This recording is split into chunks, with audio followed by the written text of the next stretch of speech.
ಈ ಬಗ್ಗೆ ಹೆಚ್ಚಿನ ಮಾಹಿತಿಯನ್ನು ನೀಡಲು ನಮ್ಮ ಪ್ರತಿನಿಧಿ ಕೃಷ್ಣ ಡೆಸ್ಕ್ನ ನೇರ ಸಂಪರ್ಕದಲ್ಲಿದ್ದಾರೆ. ಕೃಷ್ಣ, ಏನು ನಟ ಅಲ್ಲು ಅರ್ಜುನ್ ರಾಜಕೀಯಕ್ಕೆ ಎಂಟ್ರಿ ಕೊಡ್ತಾರೆ ಅನ್ನುವಂತಹ ಒಂದಷ್ಟು ಗುಸುಗುಸು ಪಿಸು ಈಗ ನಡೀತಾ ಇರುವಂಥದ್ದು, ಈ ಬಗ್ಗೆ ಹೆಚ್ಚಿನ ಮಾಹಿತಿ ಏನಿದೆ? ಎಸ್, ಖಂಡಿತ ಲಕ್ಷ್ಮಿ.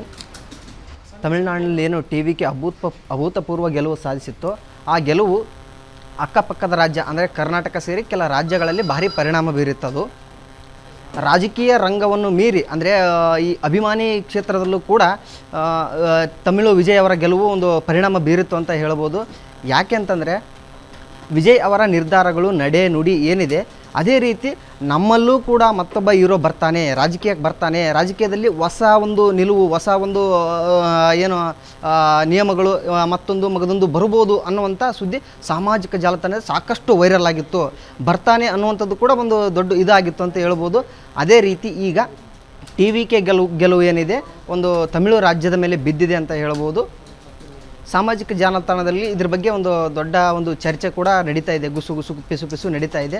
ಹಾಗಾದರೆ ಅಲ್ಲು ಅರ್ಜುನ್ ಅವರು ರಾಜಕೀಯಕ್ಕೆ ಬಂದರೆ ಯಾವ ರಾಜ್ಯದಿಂದ ಬರ್ತಾರೆ? ಆಂಧ್ರ ಪ್ರದೇಶನ ಅಥವಾ ತೆಲಂಗಾಣನ, ಅಥವಾ ಯಾವ ಪಕ್ಷದಿಂದ ಬರ್ತಾರೆ, ಅಥವಾ ಹೊಸ ಪಕ್ಷ ಕಟ್ತಾರಾ ಅನ್ನುವಂಥದ್ದು ಕೂಡ ಒಂದು ಭಾರಿ ಚರ್ಚೆ ಮಾಡ್ತಾ ಇದೆ ಲಕ್ಷ್ಮಿ. ಆಮೇಲೆ ಆಂಧ್ರದಿಂದ ಬಂದರೆ ಅಲ್ಲು ಅರ್ಜುನ್ ಅವ್ರಿಗೆ ಏನು ಪ್ಲಸ್ ಪಾಯಿಂಟು ಅಂತಂದರೆ ಅಲ್ಲಿ ಅವ್ರದ್ದೇ ಆದಂಥ ಸಮುದಾಯ ಅಂದರೆ ಕಾಪು ಸಮುದಾಯ ಇದೆ, ಕಾಪು ಜನಾಂಗ ಇದೆ. ಆ ಜನಾಂಗ ಅವರಿಗೆ ಮತ ಬ್ಯಾಂಕ್ ಆಗುವಂಥ ಸಾಧ್ಯತೆ ಇದೆ. ಅಲ್ಲಿ ಗೆಲುವಿನ ನಿರೀಕ್ಷೆ ಸಾಕಷ್ಟು ಇದೆ ಅಂತ ಹೇಳ್ಬೋದು ಲಕ್ಷ್ಮಿ.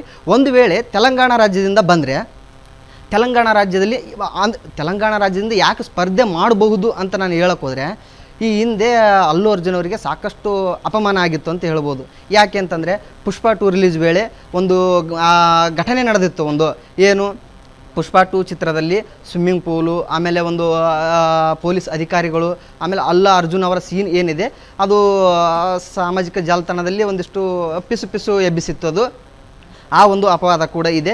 ಅದಾದ ಮೇಲೆ ಈ ಅಲ್ಲು ಅರ್ಜುನ್ ಅವರ ಮೇಲೆ ಕಾಲು ತುಳಿತ ದುರಂತ, ಆವಾಗ ಅಧಿಕಾರದಲ್ಲಿದ್ದದ್ದು ಕಾಂಗ್ರೆಸ್ ಸರ್ಕಾರ, ರೇವಂತ್ ರೆಡ್ಡಿ ಅವರ ಸರ್ಕಾರ. ಹಾಗಾಗಿ ಅದು ಒಂದು ಕೂಡ ಇದೆ ಅಂತ ಹೇಳ್ಬೋದು. ಇನ್ನೊಂದು ಏನಂತಂದರೆ ಇದೇ ವಿಚಾರವಾಗಿ ಅಲ್ಲು ಅರ್ಜುನ್ ಅವರು ಅರೆಸ್ಟ್ ಆಗಿದ್ದರು, ಬಂಧನ ಆಗಿದ್ದರು. ಈ ಎಲ್ಲ ಆರೋಪ, ಈ ಎಲ್ಲ ಒಂದು ಇದರಿಂದ ಇಟ್ಕೊಂಡು ರೇವಂತ್ ರೆಡ್ಡಿ ಅವರ ವಿರುದ್ಧ, ಕಾಂಗ್ರೆಸ್ ಸರ್ಕಾರದ ವಿರುದ್ಧ ಸಮರ ಸಾರುವಂಥ ಸಾಧ್ಯತೆ ಹೆಚ್ಚಾಗಿದೆ ಅಂತ ಸಾಮಾಜಿಕ ಜಾಲತಾಣದಲ್ಲಿ ಒಂದು ದೊಡ್ಡ ಸುದ್ದಿ ಹರಿದಾಡ್ತಾ ಇದೆ. ಆದರೆ ಈ ವಿಚಾರವಾಗಿ ಅಭಿಮಾನಿಗಳು ಒಂದು ಸ್ಪಷ್ಟನೆಯನ್ನು ಕೂಡ ಕೊಟ್ಟಿದ್ದಾರೆ. ಸದ್ಯಕ್ಕೆ ಅಲ್ಲು ಅರ್ಜುನ್ ಅವರು ಅಂದರೆ ಪುಷ್ಪ 2 ದೊಡ್ಡ ಯಶಸ್ಸನ್ನು ಕಂಡಿತ್ತು. ಈ ಯಶಸ್ಸಿನಿಂದ ಅಲ್ಲು ಅರ್ಜುನ್ ಅವ್ರ ಕೈಯಲ್ಲಿ ಸಾಕಷ್ಟು ಚಿತ್ರಗಳಿದ್ದಾವೆ. ಆ ಚಿತ್ರಗಳಲ್ಲಿ ಅಂದರೆ ಅವು ಈ 2028, 29, 30ವರೆಗೂ ಕೂಡ ಈ ಪ್ರಾಜೆಕ್ಟ್ಗಳು ಇದ್ದಾವೆ. ಅವನ್ನೇ ಪರಿಪೂರ್ಣ ಮಾಡೋದಕ್ಕೆ ತುಂಬ ಟೈಮ್ ಬೇಕು. ಹಾಗಾಗಿ ರಾಜಕೀಯದ ಕಡೆ ಅಷ್ಟೊಂದು ಒಲವು ಇಲ್ಲ ಅಂತೇಳಿ ಅಭಿಮಾನಿಗಳು ಹೇಳಿದ್ದಾರೆ. ಆದರೆ ಮುಂದೆ ಏನಾಗುತ್ತೆ ಅನ್ನೋದು ಕಾದು ನೋಡಬೇಕಾಗಿದೆ ಲಕ್ಷ್ಮಿ. ಧನ್ಯವಾದ ಕೃಷ್ಣ, ನಿಮ್ಮೆಲ್ಲ ಮಾಹಿತಿಗಾಗಿ.